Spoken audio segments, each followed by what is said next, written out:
Saya pernah berdebat berkali-kali. Saya kan satu tim ya dengan Pak Zaini, dia seorang profesor, juga pernah tanya Gus Wafi, putrane Mbah Mun saat di Syria. Zaman itu Said Ramdan Al-Ghouti masih hidup. Saya itu punya komunitas dokter.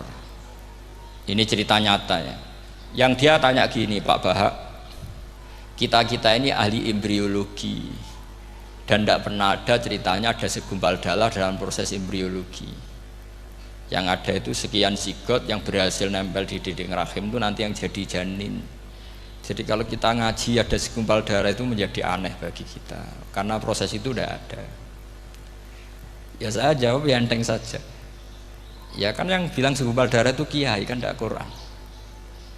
Makanya benar Kang Anwar tadi yang ngomong itu mufasirnya atau kiainya yang nerjemah. Kalau Quran hanya bilang min alakin. Iqra bismi rabbikal ladzi khalaq khalaqal insana min alaq. Alaq itu kan dari kata alaqa ya'liku alaqon, sesuatu yang nempel itu namanya alaqa. Makanya di Alfiyah ada wa ulqatun hasilatun, ulqah itu sesuatu yang terkait atau yang menempel. Sehingga ya pokoknya kalau alaq itu artinya tidak harus segumpal darah, bisa sesuatu yang menempel. Sama cari di kamus, dicari sama dia kamus. Alika ya'liku menempel. Oh, ya oke Pak Ba, gak masalah. Nah, lalu kalau kita memaksakan itu bukti ilmiahnya Quran ya resiko juga. Nanti ada penelitian yang berbeda. Makanya kita bisa memanfaatkan tanda kutip. Kalau lafadz itu majas atau kata itu majas, kalimat itu majas. Atau kita menganalisis secara balaghah min jinsi dzalikat dam. Misalnya begini. Saya kalau sedang benci Anda, saya akan bilang kamu itu membawa WC. Wong tak melete gawa WC ngalor ngidul. Karena di perut kita memang ada kotoran. Berarti kita ini WC yang melaku ngalor ngidul. Oke, itu saat kita benci manusia. Coba sampean lihat di kitab tasawuf. Faqih fatatakabbar wa anta kanafun minal aknam, kan disebut kamu kok sombong kowe iku WC mlaku. Tapi nanti kalau kamu ngaji di alam rohani, kamu disebut laqad khalaqnal insana fi ahsani taqwim. Artinya bisa saja alakin ini benar-benar maknanya segumpal darah. Tapi dalam konteks manusia, jenis kamu adalah jenis segumpal darah. Bukan dalam proses embriologi mengalami segumpal darah. Kita masih bisa berkelit, asal kamu ilmunya banyak, hafalaman banyak, tetap bisa berkelit. Problemnya kadang kita tidak punya ilmu. Loh ya ini kisah nyata ya. Jadi kemarin entah tanggal berapa saya lupa, itu kan Kemenak datang ke Yai, ke Mbah Mun, ke Gus Yofur. Di antara usul saya seperti itu. Mbok terjemah Kemenak, kalau yang terkait sain itu dikasih bahasa yang bias, karena nanti kalau tidak bias, ini nanti ada penelitian kelihatan Quran dianggap loh ya, dianggap salah. Sebenarnya salah yang terjemah. Atau kita yakin sesuai ilmiah ternyata suatu saat ada penemuan yang berbeda. Kita bisa manfaatkan tadi seni menulis tadi, misalnya tanda kutip atau dipakai kata bias.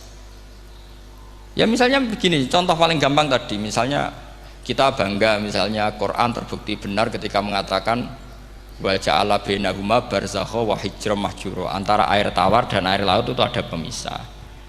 Kita mungkin ya setuju nyari-nyari ayat tentang Big Bang, tentang apa ledakan yang dahsyat.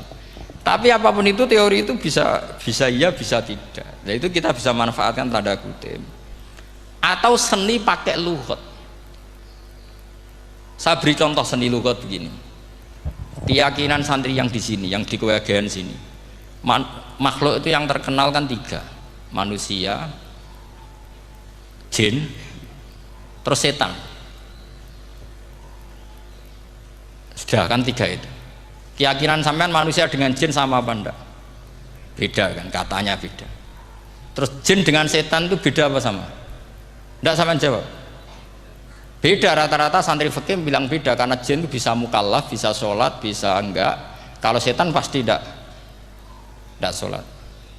Tapi pecinta orang sholat dia, kalau orang sholat datang, penggemar dia, mau ganggu gitu.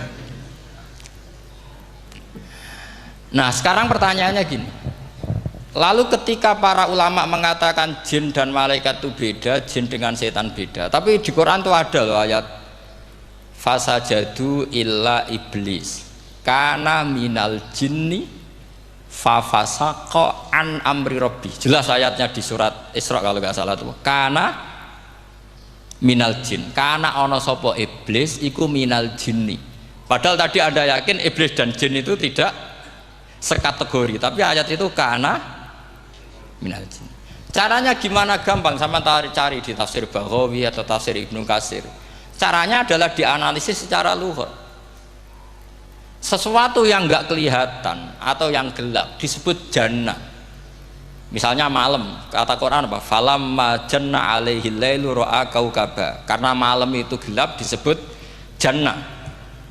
Orang yang gila karena masturul akli disebut majnun. Karena madatul kalimah sama-sama jinnun. Madatul kalimah kan sama kan? Jim nun musyaddad berarti jim nun nun. Saya ulang lagi ya. Kalau malam disebut falam majana alaihi lailu. Kalau orang masturul akli disebut majnun. Orang dalam kandungan disebut janin. Kullu dzalika yusamma bidzalik li'annahu mastur. Semua dinamakan itu karena mastur tidak kelihatan. Nah, sekarang sampai tak tanya, iblis itu kelihatan apa enggak? Enggak. Berarti kalau kana ana sapa iblis minal jinni setengah barang sing ora ketok. Kecumanane minal jinni kelompok jin. Nanti kamu masalah dengan kiai Anda meyakini, "Lho jin kok iblis?" Beda. Jin niku iso ngaji. Ya gampang saja. Kalau jin yang sakolen ya jin yang bisa Islam bisa kafir. Tapi kalau kata jin yang dalam ilah iblis, kana minal jinni minal masturin. Faham yang saya maksud? Tetap bisa ada solusinya. Makanya ngaji itu jangan hanya Ibnu Katsir. Ibnu Katsir itu beliau hanya menjawab lewat riwayat. Beliau jarang bermain di lafaz. Tapi kalau sampean ngaji kayak tafsir Baghawi, kayak tafsir apa itu, subhanallah, ya Baghawi terus Bedawi, itu nganalisnya sering pakai lafaz dan itu menjadi mudah.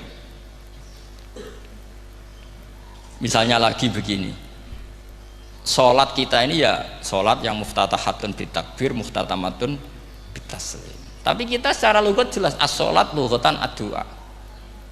Dan ada lafaz di Quran yang nggak mungkin kita maknani sholat itu dengan makna sholat yang mustalah alaihim tal fuqaha, yaitu di ayat khud min amwalihim shadaqatan tutahhiruhum wa tuzakkihim biha wa sholli alaihim inna sholataka sakanullah. Muhammad, kalau ada orang zakat ke kamu, sholli alaihim, kamu harus mensolati mereka. Wong cek urip kok di solati, pasti maknanya sholli ayut ulahum, kamu mendo akan. Terus inna sholataka sakanullahum ay du'auka sakanullahum, doa kamu membuat mereka tenang. Faham saya maksud? Lagi-lagi kita, kalau Anda janggal secara ilmiah, ya sama seperti misalnya katanya bumi menurut Quran itu diciptakan dalam masa 6 hari. Padahal menurut teori Big Bang sekian juta tahun. Lu yaumin itu maknanya tidak harus 24 jam. Kullahinin bisa disebut kullah yaumin. Buktinya ayat yas'aluhu man fis samawati wal ard kulla yaumin huwa fi sya'an. Apa Allah memutus sesuatu nunggu 24 jam? Kullahinin wa kulla waqtin huwa fi sya'an. Makanya di terjemahan UII termasuk saya usul visitati ayam itu dalam 6 masa. Karena kalau orang bilang hari, asumsinya itu 24 jam kali 6. Itu masih bisa, masih meskipun mungkin seperti itu, tapi ya mungkin tidak. Tapi kita masih bisa bermain kata gini, ku dinetralisir. Yaum maknanya khin. Napa maknanya napa? Khin. Kayak di apa? Yas'aluhu man fis samawati wal ardi kulla yaumin huwa fi sya'an. Kayak di ayat lagi limanil mulkul yaum. Allah tanya itu ketika di akhirat apa di dunia? Tidak, sama jawab di akhirat. Ketika nanti di akhirat Allah tanya liman iku kedue sopo al mulku te kerajaan al yauma, limanil mulkul yaum lillahil wahidil fa inna fil akhirah laisa hunaka yaumun wala hunaka sa'a wala hunaka misalnya arbaun wa isyruna sa'. Di akhirat tidak ada 24 jam. Istilahnya Allah ya limanil mulkul yaum. Faham sih kalau maksud? Jadi lagi-lagi syaratnya hafal tadi. Nah, jadi artinya lafadz yaum dipakai di Quran berapa kali? Konteksnya apa?